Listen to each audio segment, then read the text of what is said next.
प्रभु यीशु मसीह के मधुर एवं प्रिय नाम में आप सबको शालोम।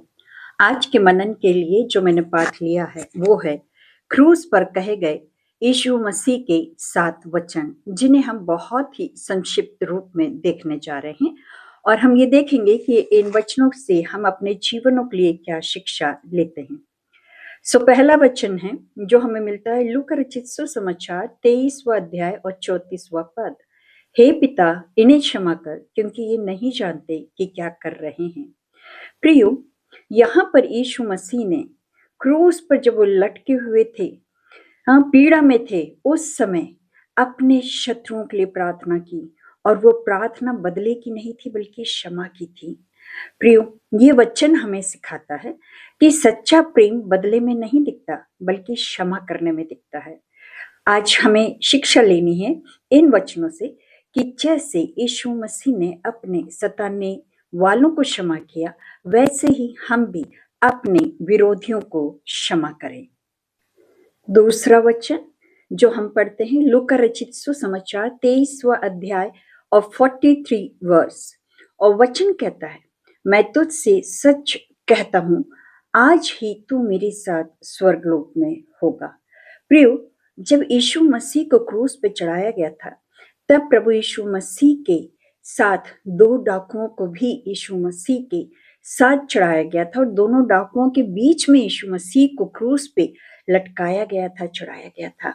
और उनमें से जो एक डाकू था, एक जो अपराधी था, उसने प्रभु यीशु मसीह का अपमान किया, परंतु दूसरा ने बोला, हे यीशु, जब तू अपने राज्य में आए तो मुझे स्मरण रखना। और प्रभु यीशु मसीह ने प्रियो उसी क्षण उसे उद्धार का आश्वासन दिया। और प्रभु यीशु मसीह ने उस दूसरे अपराधी से कहा, मैं तुझसे सच कहता हूं कि आज ही तू मेरे साथ स्वर्गलोक में होगा।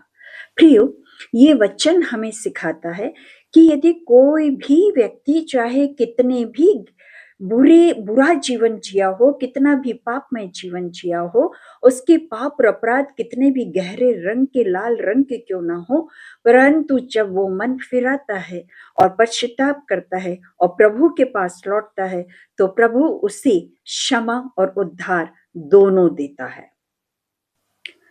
तीसरा वचन जिसे हम पढ़ते हैं यूहन्ना 19:26 और 27वें पद में, यीशु मसीह ने अपनी माता की तरफ देख के कहा, हे नारी, देख यह तेरा पुत्र है। और उस चेले को कहा, देख यह तेरी माता है। प्रियो, क्रूस पर भी यीशु मसीह ने अपनी माता मरियम की चिंता की और उससे यूहन्ना को सौंपा कि यूहन्ना उनकी देखभाल की जिम्मेदारी ले। प्रियो, ये वचन पारिवारिक जिम्मेदारी और प्रेम का प्रतीक है। मसीही जीवन केवल आत्मिक नहीं बल्कि मानवीय उत्तरदायित्व से भी जुड़ा हुआ है। ये वचन हमें सिखाता है कि हमें भी अपनी पारिवारिक जिम्मेदारियों को प्रेम पूर्वक पूरा करना है। चौथी वाणी जिसे हम पढ़ते हैं मत्ती रचित सुसमाचार 27वां अध्याय और उसका 46वां पद, और वहां वचन कहता है, हे मेरे परमेश्वर, हे मेरे परमेश्वर, तूने मुझे क्यों छोड़ दिया। प्रियो, ये वचन हम मनुष्यों के पाप की बोझ को दर्शाता है। जिस समय यीशु मसीह क्रूस पे चढ़ाए गए थे, तब उन्होंने हमारे सारे पाप और अपराधों को अपने ऊपर ले लिया, और इसीलिए वे परमेश्वर पिता से अलग हुए। और यहाँ इसीलिए प्रभु यीशु मसीह ने कहा, हे मेरे परमेश्वर, हे मेरे परमेश्वर, तूने मुझे क्यों छोड़ दिया। क्योंकि प्रियो, पाप का और पवित्रता का कोई संबंध नहीं हो सकता, और जो दुख हमें भोगना था वे प्रभु यीशु मसीह ने क्रूस पर हमारे लिए भोग लिए। उन्होंने उसे सह लिया, ताकि अब जब हम प्रभु यीशु मसीह पर विश्वास करते हैं तो हम प्रभु के बेटे और बेटियां बन जाते हैं। प्रभु हमें क्षमा करते हैं और हमें उद्धार देते हैं। पांचवी वाणी यूहन्ना रचित सुसमाचार उसका 19वां अध्याय और 28वां पद, मुझे प्यास लगी, मैं प्यासा हूं। प्रियो, यह वचन न केवल शारीरिक पीड़ा का प्रतीक है बल्कि आत्मिक सत्य को भी प्रकट करता है यीशु मसीह की प्यास क्या थी? यीशु मसीह की प्यास थी कि हर एक व्यक्ति उद्धार पाए। प्रभु यीशु मसीह की प्यास हमारे उद्धार के लिए थी प्रियो, और वो आज भी प्यासे हैं, और वे ये चाहते हैं कि हर एक लोग मन फिराएं और प्रभु के पास लौट आएं और उद्धार को प्राप्त करें, अनंत जीवन को प्राप्त करें। प्रभु यीशु मसीह प्रियो हम में से हर एक लोगों की आत्माओं के लिए प्यासे हैं कि हमारी आत्माएं स्वर्ग में प्रभु के पास जाने पाए, ना कि नरक में। सो प्रियो आइए हम सब अपने अपने जीवन को प्रभु को सौंप दें और प्रभु से अपने लिए अनंत जीवन में प्रवेश करने के लिए आशीष को प्राप्त करें। 6वां वचन, यूहन्ना रचित सुसमाचार 19वां अध्याय और 30वां पद पूरा हुआ।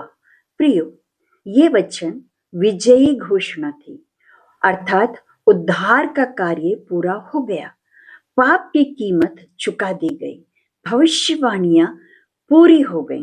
प्रियो, हमारे उद्धार के लिए अब हमें कुछ और जोड़ने की आवश्यकता नहीं है, क्योंकि प्रभु यीशु मसीह ने हमारे उद्धार की कीमत चुका दी है और हमारे उद्धार के कार्य को पूरा कर दिया है।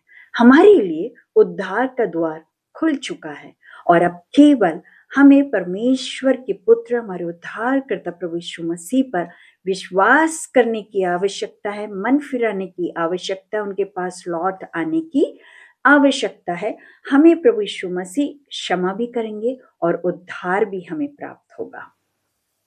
7वां वचन जिसे हम पढ़ते हैं लूका रचित सुसमाचार 23वां अध्याय और 46वां पद, हे पिता, मैं अपनी आत्मा तेरे हाथों में सौंपता हूं। प्रियो, ये वचन संपूर्ण समर्पण का प्रतीक है।